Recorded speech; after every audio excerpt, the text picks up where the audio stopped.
Hello and welcome. My name is John Heinberg, Market Advisor from Total Farm Marketing by Stuart Peterson. I'm going to be covering the corn and soybeans portions of the report in terms of the Wisconsin Ag Outlook Forum.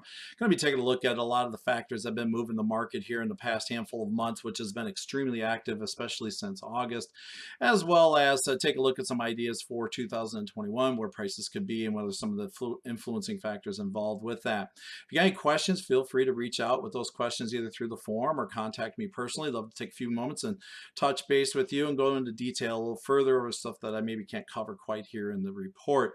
So let's go ahead and get started. First off with that, again, this is our disclaimer, risk disclaimer. We need to show this for compliance reasons at the beginning and the end of the presentation. So we'll get moving on to some of our immediate thoughts in terms of the markets. First off, the volatility that we see in the market right now is here to stay probably through 2021 and maybe even beyond.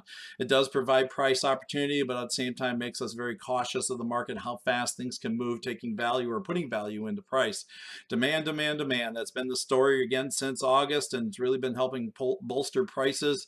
At the same time, corn and soybean supplies have been sliding, and we'll look at what's happened in that regard and where did they go. What is going on with South American weather as well as that U.S. weather forecast here for the summer of 21? There's a lot of concerns given where things are at this stage. What has been that Chinese impact in terms of the demand? We'll see that in the export part of the presentation, and then those last ideas of what is happening in 2021.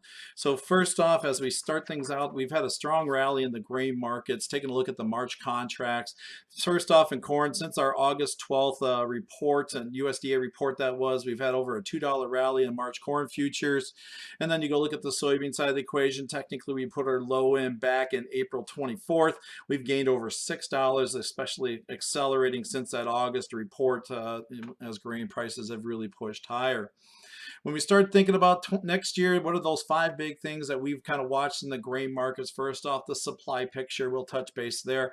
The demand-driven market and how it's influencing price. The impact of the U.S. dollar. What's been the money flow into those managed money positions, and what could we see there going into next year? As well as the weather for 2021 and the things I cover before we get into a little bit on the price and acre outlook here for the next year. First off, let's just take a look at the supply picture of the market. We've had a strong disappearance of U.S. grain supplies as the USDA has continued to make adjustments on production as well as readjusting grain stocks numbers here in the last handful of reports.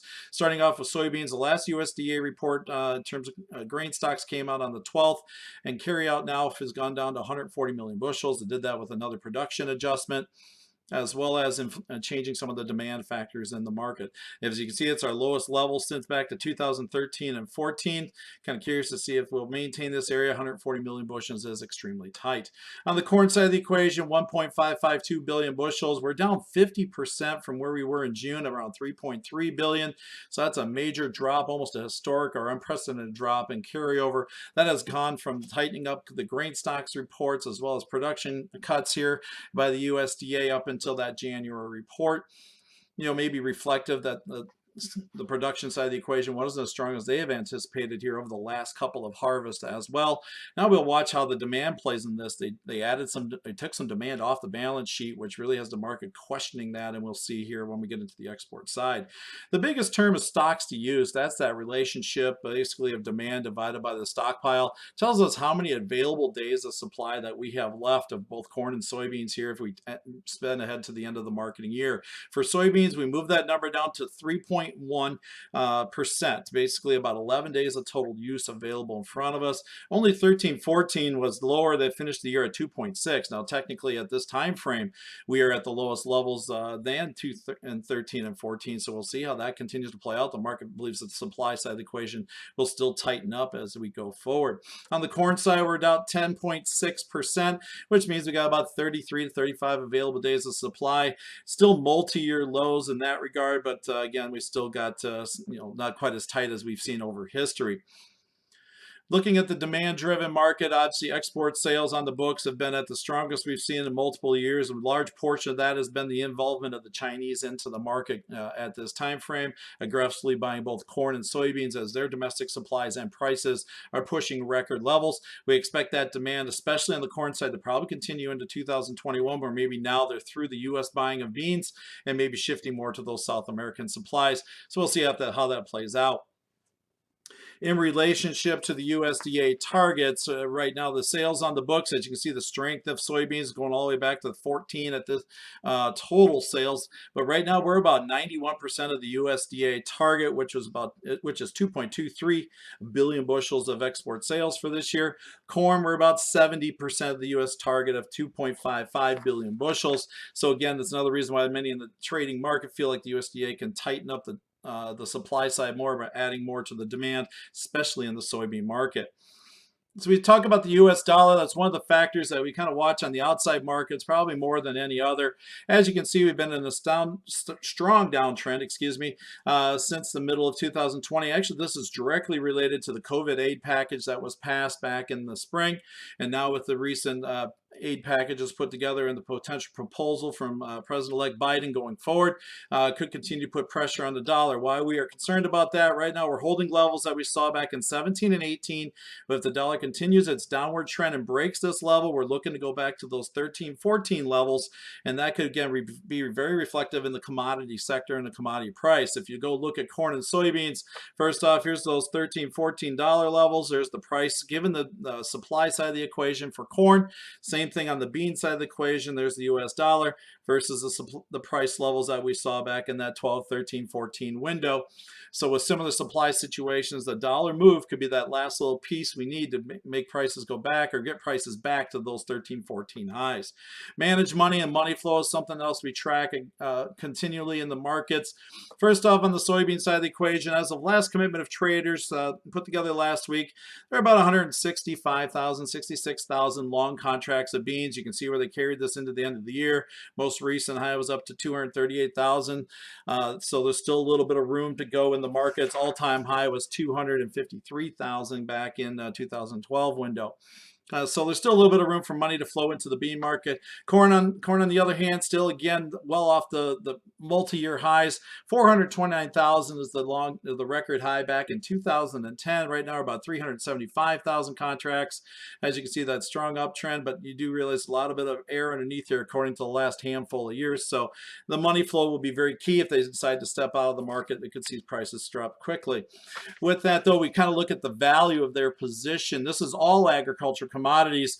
At the end of the year, they're sitting about $900 million in terms of total ag ownership and in terms of money flow, in terms of those managed money long positions. If you go back, look at 13, 14, 15, 16, we're well in that $2 billion window with a high of $2.48 billion in 2015. So again, that may be more dollar driven than anything. So if that dollar breaks, the money will probably stay in the commodity sector very aggressively and increase that value back to those levels.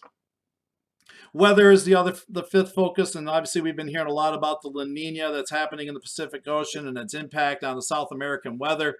Brazil at this time frame has trended drier on a year-over-year basis or over a handful of years, but at this time frame they seem to be in pretty good shape. Maybe some of the top is off their yields in this window, but at the same time we're still expecting large soybean harvest out of Brazil, a record for them based on the number of acres that they have planted, but maybe some of the top-offs come off that yield because of the dry conditions.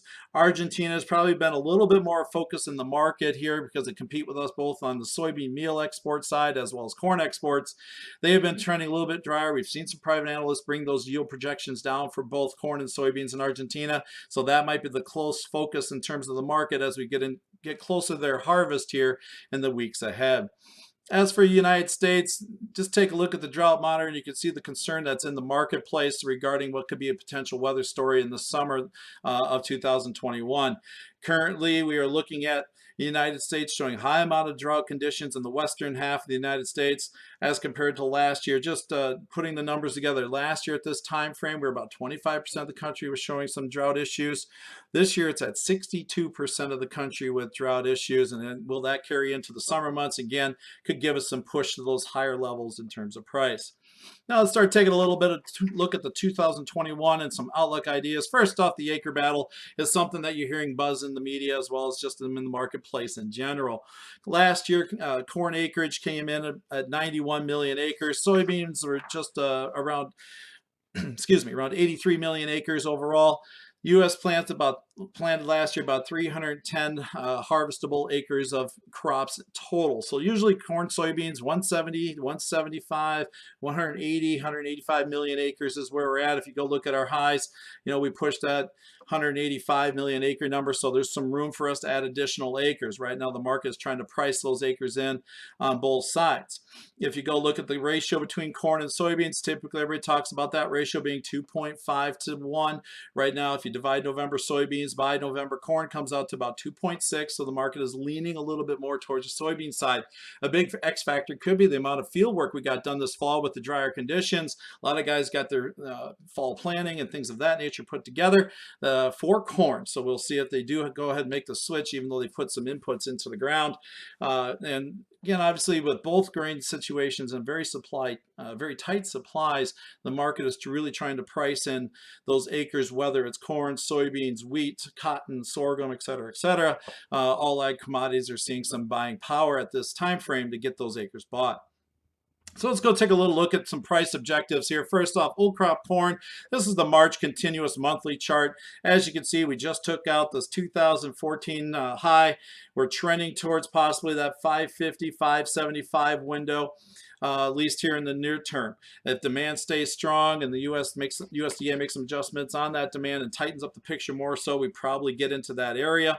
We'll have to see how we can get out past that 2000, the 575 area. That'll probably take some weather movement into the summer to get into this trading range from 2010, which goes up to 650 and then possibly higher if the market needs it based on the weather movements in the summer months. For new crop December 21 corn, basically I'm looking at a couple different things in terms of where we are in the market. Right now we're challenging that 2019 high that was put together with a wet spring and the prevent plant that year. Maybe it looks like we're headed, if we get through there, we'll probably go up and poke at that 508 area, which is a challenge of the 2014 high and during the spring months. If we can go ahead and push that window, again, here's that 13, 14 price range, possibly get in that $5 to $5.67 area. But again, I think that might be a little bit more weather driven, especially if the acre numbers come in heavy. If we continue to see tightening supplies and we have some weather issues, don't be shocked if prices want to go ahead and push through. Also, some of that will depend on the money flow. Going into the soybean side of the equation, as you can see, we just crossed the $14 barrier here with the USDA report this week. So that gets us in this 13-14 pricing window, which our supply picture is reflecting. $14 on the bottom, $15.50 on the top. That's probably where we're headed to at this time frame as we need to ration bushels given demand. If we start seeing some weather develop or we get some more weather concerns in South America, don't be surprised if we go ahead and push up to that 16 window. And then if we have summer weather, then we go ahead and push back out to those 2012 highs. But right now it feels like beans want to maybe get into this area here and maybe settle down, especially with that South American harvest coming. We do have correction if this market wants to come back down to about the $13 window. So if there was a spot that this market started to roll back, that would be one of my downside targets. For new crop beans, very similar structure. We just took out this high from 2016. So again, that 13-14 price trading range really runs from this $11.80, $12 window up to $12.75. Feels like we're headed in that area here, at least in the short term. If we continue to see strong demand and tighter supplies, probably push it up into that $13.70 window as we move later into the summer months. And then it'll probably take weather again to go back out and retarget those highs if we continue to tighten up the supply picture even more so as we move later into the year. So with that, some keys to marketing here in 2021, just to talk about with your clients or yourself as a producer in terms of what to think about. First off, the volatility is not going away, which again brings price opportunity, but also can bring a lot of uneasiness and into the marketing scheme. First off, instead of worrying about how high prices can go, take advantage of the opportunities in front of you and manage the risk around those positions. In other words, we're staying disciplined on cash targets. Build yourself a strong base through cash sales and defensive strategies.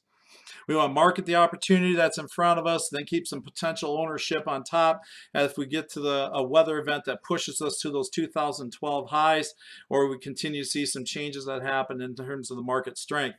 Put strategies will be key to protect those unpriced bushels, especially if a black swan event could occur. We got a lot of things going on geopolitically and globally that could bring some selling pressure back into the market. So again, protect the value that's there, looking at some of those pricing strategies underneath the market.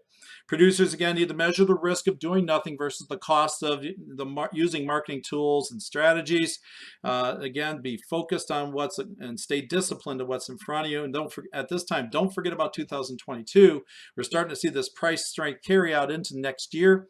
Might be a window where you do some marketing in 21. At the same time, start building some floor in 22. Again, as for compliance reasons, there's our risk disclosure statement. I have to show at the beginning and end of the presentation, and my contact information. Again, feel free to give me a call at 800-334-9779, extension 362 if you have any questions. Again, or shoot me an email at john.h@totalfarmmarketing.com. Feel free to check our website at totalfarmmarketing.com. So with that, I'd like to thank you for your time. We covered a lot of information in a big hurry in that moment. So if you got any questions or want to get anything a little bit more specifically, feel free to shoot me a question through the forum or reach out and talk to me personally. Again, thank you for your time and have yourself a great 2021.